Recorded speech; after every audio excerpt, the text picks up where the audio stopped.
Hello everyone. So I found an article from Inside EVs regarding Tesla's Supercharger uptime, and this was from the Impact Report that I did a video on. And yeah, when I read this data, I did kind of in the back of my mind, I was like, that doesn't seem right, their charger uptime. But I didn't say anything about it. I just kind of accepted it and went on. But we'll see here in this article, sometimes you got to read the fine print. So let's see what the article had to say. So headline here, Tesla says that the Supercharger average uptime is near perfect, almost 100%. The company says that the average uptime of Supercharger sites last year amounted to 99.95%, down marginally from 99.6% in 2021, but was higher than in 2018 to 2020. That sounds awesome, and Tesla entitled this part of its presentation, Chargers That Just Work. However, the key methodology, Tesla defines the uptime of Supercharger sites as the average percentage of sites globally that had at least 50% daily capacity functional for the year. So we see that here. This is taken directly from the Impact Report, the average uptime of Supercharger sites, and you notice the little asterisk.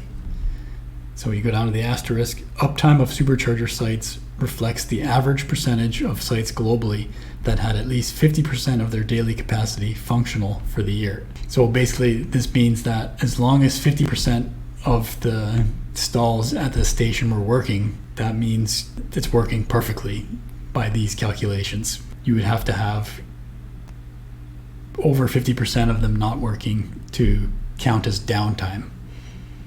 So Tesla's being a little tricky here by putting it in the asterisk. To look at it on the bright side is to say, yes, it means that there's chargers that are working at that site. And this does seem more to reflect my experience as a Tesla Model S owner from 2016 to 2023. I did see a lot of chargers not working at times, but most of the time it was not the entire site. I just had to move to another stall and I was able to charge. So this seems more correct now that I read the fine print. So it depends how you look at it, I guess. You know, Tesla's being a little devious here in how they market it. However, their locations do have more stalls than the average electric vehicle charging company. If you're other companies, a lot of places, they only have 2 stalls. So yeah, if 50% are down, that means only one is working. And if more than 50% are down, then none of them are working. Tesla could have over 50% not working and still have 2 or 3 chargers that are working at the location. I don't know. It'd be better if Tesla just spelled it out directly instead of, using the fine print to kind of make the data look nicer. Yeah, Inside EVs points out kind of what I was saying here too.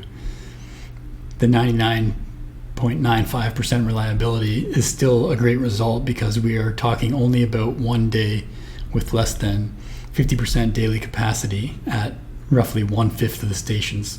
Some stalls might be still available at those sites, while the rest of the stations would be running at more than 50% capacity.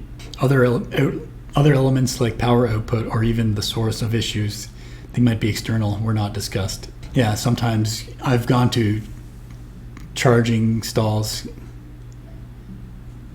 I don't remember ever superchargers being limited on the power output.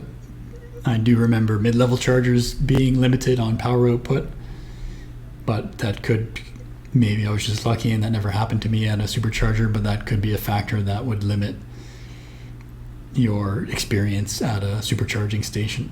And Inside EVs goes on to note, it will be very interesting to see whether Tesla will be able to maintain a high uptime ratio in the future, considering the ongoing expansion of the network and increasing complexity due to the addition of the non-Tesla supercharging pilot, where various EVs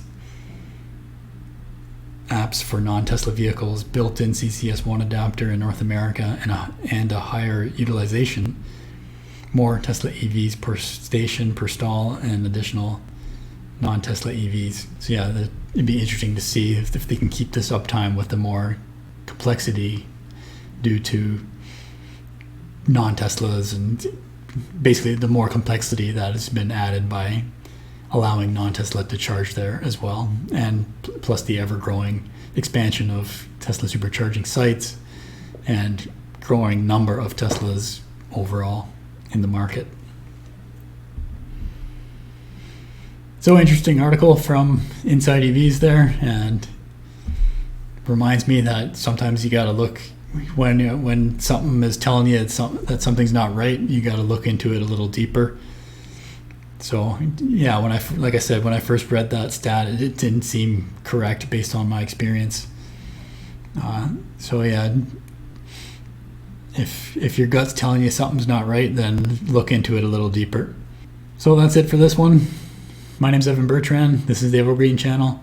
Give it a like if you liked it, and subscribe by clicking on the wheel in the bottom right if you'd like to subscribe. And thanks for watching.